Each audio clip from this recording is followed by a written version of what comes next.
Ningún esquema yo les digo que funciona porque Ecuador somete al rival. Ningún esquema funciona porque Ecuador mete muchos goles. Ningún esquema funciona porque Ecuador golea a sus rivales. No sé si me entienden al punto al que voy. Ecuador de mitad de cancha para atrás es un equipo y de mitad de cancha para adelante es otro equipo. Y eso para mí, desde mi manera de verlo, es responsabilidad del técnico. Hola a todos sudamericanos, ¿cómo andan? Sean bienvenidos a un nuevo video Sudamérica, tu canal de fútbol sudamericano. Día de hoy, día de editorial por supuesto, y día de hablar, ¿por qué no?, de la selección ecuatoriana. Camiseta que viene acá por supuesto, que me costó mucho ponerla así que estoy tratando de no moverme mucho para que no se caiga. Y la realidad es que, como siempre que está esa camiseta ahí, vamos a hablar de Ecuador. Hoy vamos a hablar de la selección ecuatoriana, vamos a hablar más precisamente del técnico de Sebastián Beccacece, que hace poco estuvo dando muchas entrevistas, estuvo hablando un poco del presente de los jugadores, estuvo hablando del presente de los clubes, y en base a lo que vamos a hablar también les voy a preguntar a ustedes, que va a ser la consigna del video para que ustedes se desahoguen y digan lo que piensan en los comentarios. Como saben, acá en Suda siempre sin filtro, o sea, siempre sin censura, tratando de que cada uno diga lo que siente con respecto a Sebastián Beccacece y a esta selección ecuatoriana. Yo lo que voy a preguntar es, primero, ¿se lo banca Beccacece? Segundo, ¿por qué sí o por qué no? Y tercero, ¿qué es lo que le falta a esta selección ecuatoriana para aspirar a ser un excelente mundial? Es lo que les pregunto nada más. Son 3 preguntas que tienen que responder y por supuesto me la dejan en los comentarios, que con gusto los voy a estar leyendo. Yo a lo largo del video voy a ir respondiendo un poco de todo, porque sé que más de uno está muy enojado con Beccacece por diferentes cuestiones que se fueron dando a lo largo de estos últimos meses, de estas últimas convocatorias. Había arrancado, no digo todo color de rosas, pero había arrancado encaminada la cosa. ¿Por qué? Porque era un técnico que venía a aportarle al equipo esa unión entre la juventud y la jerarquía, venía a aportarle lo que él sabía de llevar planteles jóvenes, de acompañar planteles jóvenes, que era lo que venía teniendo Beccacece en sus últimos periodos, en sus últimos proyectos y procesos. Y a medida que fueron pasando los partidos, se empezó a destruir esa confianza que se le tenía a Beccacece, y yo me incluyo. Yo la verdad es que cuando llegó Beccacece le tenía mucha fe, le tenía mucha confianza y creía que era el técnico indicado. Hoy sinceramente no estoy abajo del micro, no estoy abajo del colectivo, pero sí les voy a decir que estoy dudando. Lo estoy dudando mucho porque hay muchas cuestiones que me hacen sentirme, no digo estafado, pero sí como traicionado en cierta forma. ¿Por qué? Porque hay convocatorias dudosas, porque el equipo no termina de demostrar ese carácter ofensivo que yo siempre dije que pregonaba Beccacece, y por momentos siento que hay mucha mano negra de atrás. Y eso me duele mucho porque yo pensé que Beccacece venía a terminar con eso, venía a cambiar eso, pero se ve que hay que hacer un cambio más profundo para llegar a ese cambio. Y estoy hablando, por ejemplo, del caso del chico Guagua, que no tiene nada que ver el chico en sí, pero bueno, Darwin Guagua, un jugador que ni había debutado en primera división y de repente estaba jugando un partido de eliminatorias y a la otra semana fue vendido. Bueno, estoy hablando de esas cosas.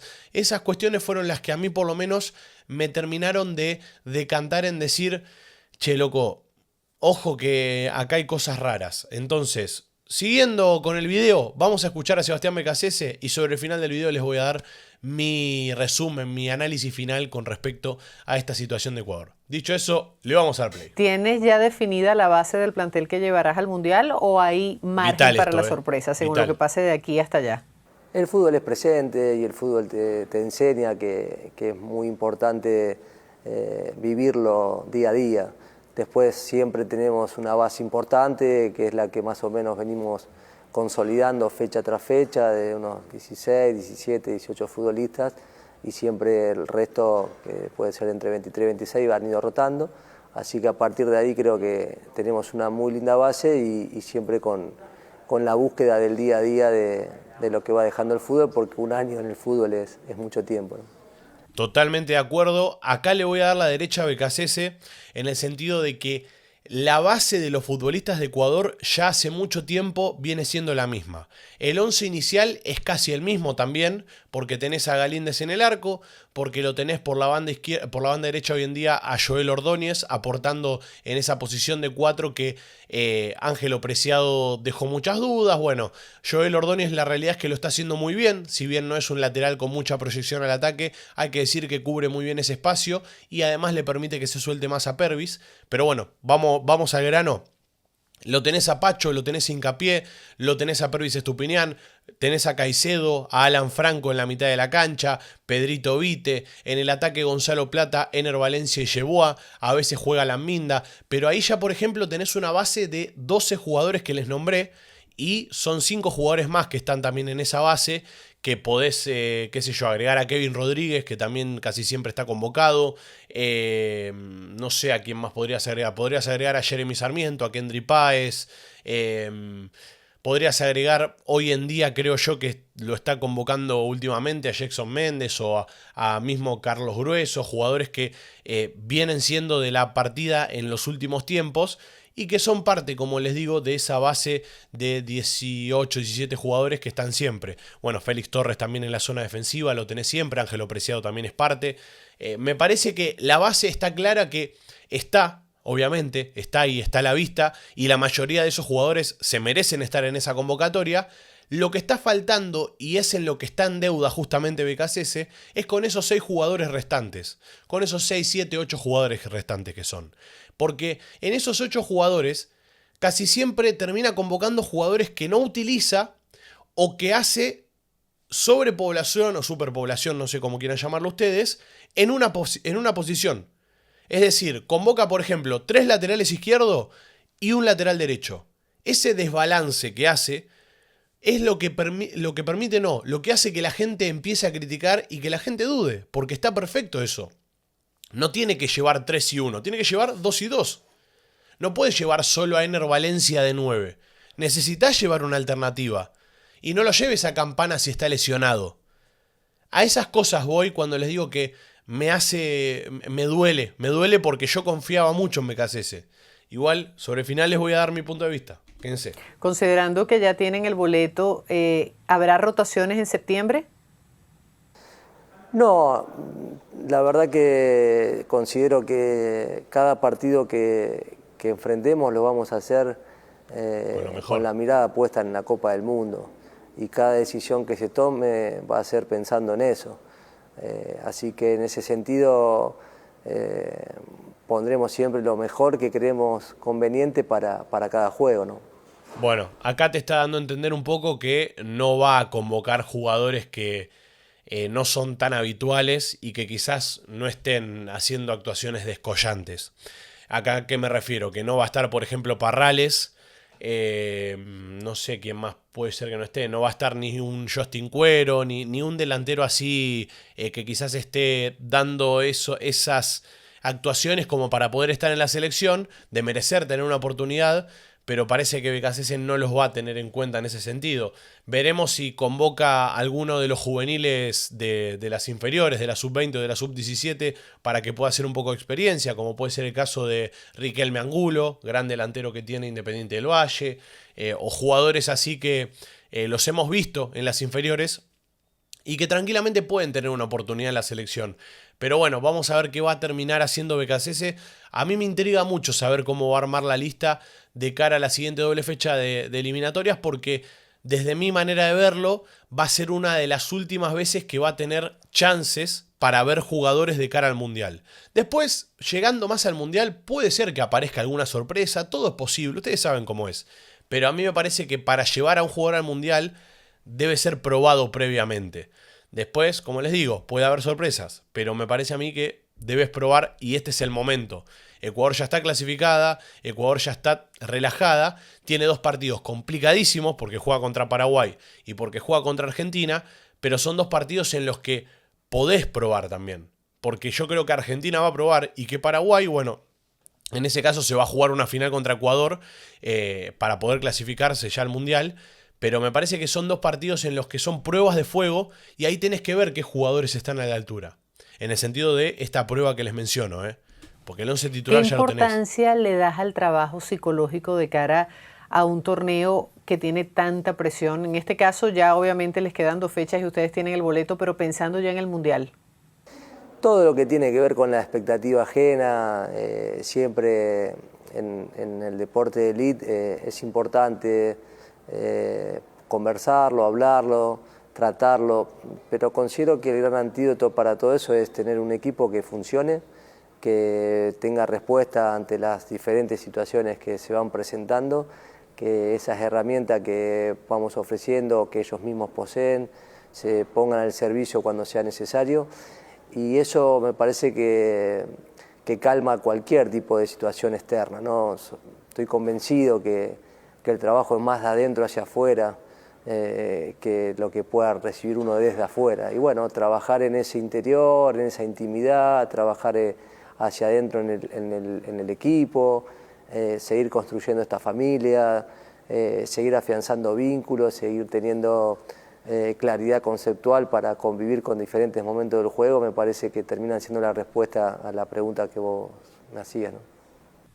Bien, sí. La parte psicológica para mí también es fundamental en un equipo, y en ese sentido creo que Becasese lo ha trabajado muy bien a Ecuador, porque por lo menos los jugadores yo nunca los vi decaídos, nunca los vi bajando el rendimiento, siempre todos al máximo.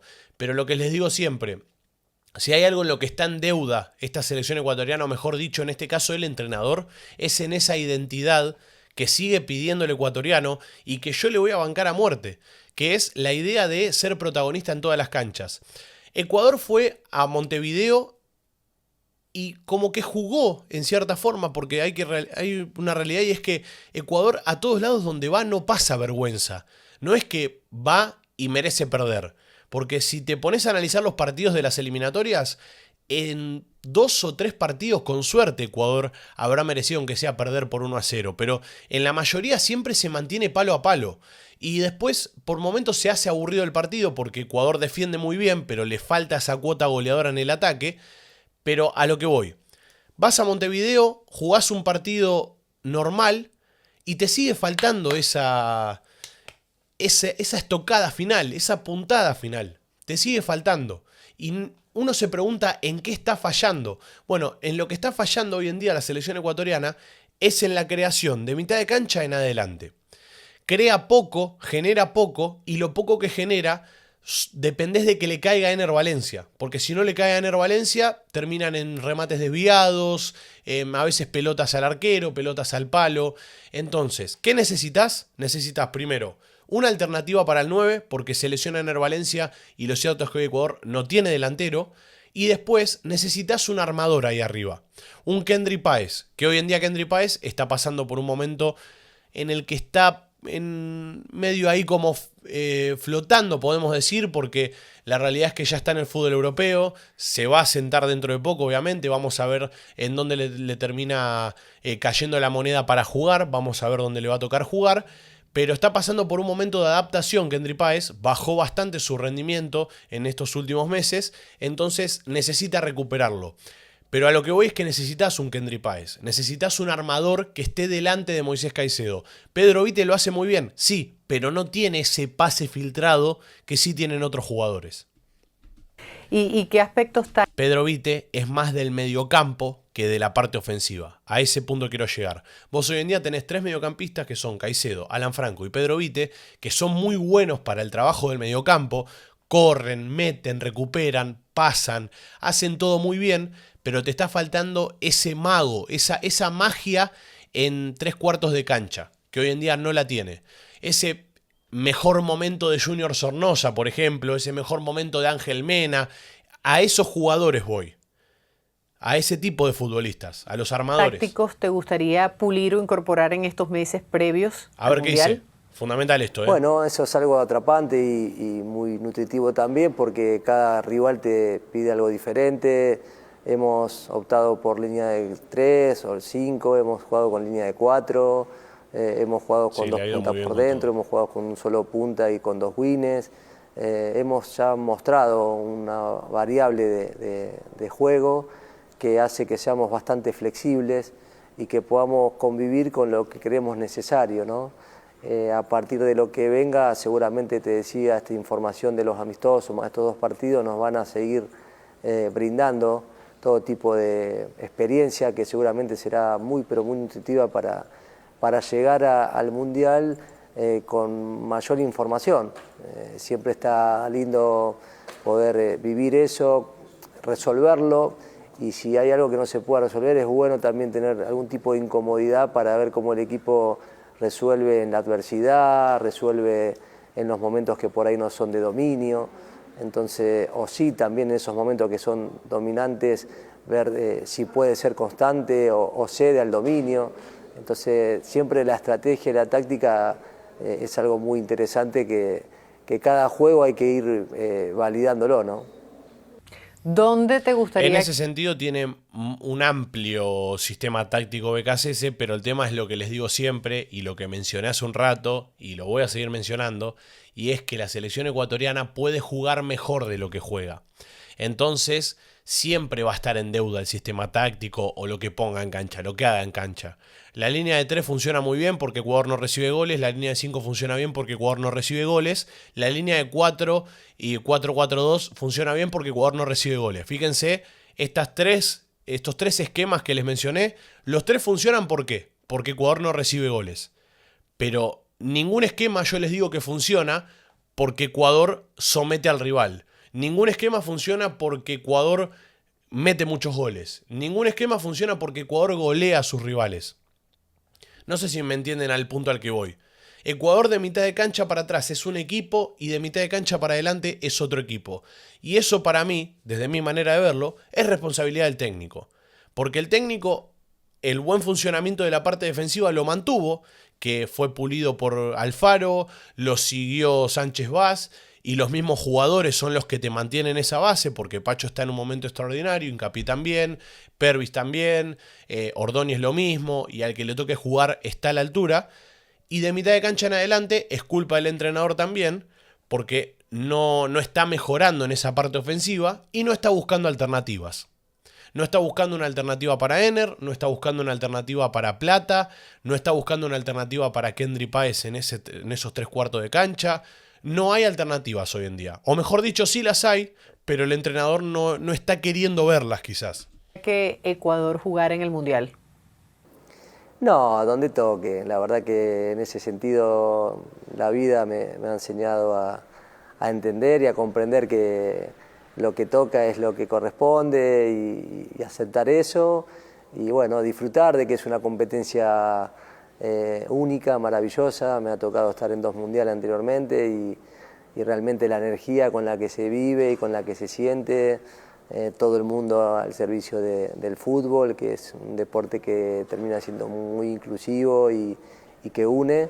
Así que venimos con esa mentalidad de poder disfrutar, de hacer como te decía, un gran mundial, ¿por qué no el mejor de la historia del Ecuador?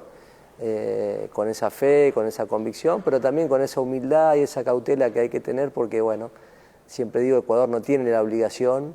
Ecuador sí tiene sueños, sí tiene ganas, sí tiene hambre, tiene capacidad, pero bueno, hay otras selecciones que por historia tienen esa carga, ¿no? Nosotros tenemos que ser muy inteligentes y venir a disfrutar y a confiar que a través del compromiso, la idea, el trabajo, podemos, o pueden los chicos, mejor dicho, cambiar la historia del país, ¿no?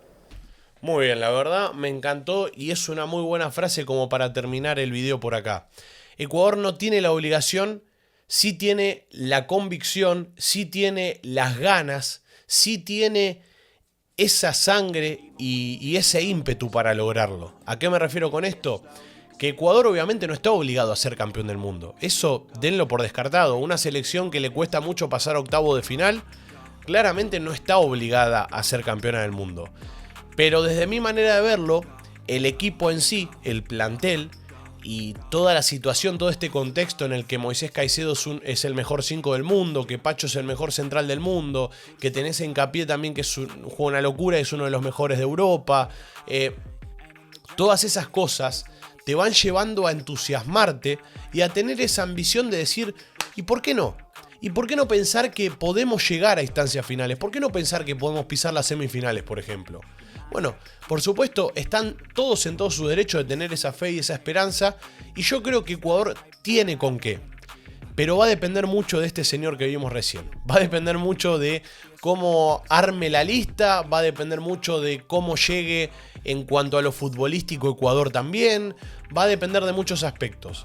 Y ahora el punto al que quiero llegar yo, y es en el que quiero que entren todos los ecuatorianos conmigo, es que el técnico ya está elegido, el técnico es Beccacece, y es lo que hay hoy en día. Y es lo que va a haber, por lo que estoy viendo, ¿no? Es lo que va a haber hasta por lo menos el Mundial del año que viene. Entonces, ¿de qué nos sirve poner palos en la rueda constantemente? Estar, no digo criticando, estar puteando y estar tirando la mala constantemente, si todos queremos que a Ecuador le vaya bien, si todos queremos que Ecuador gane.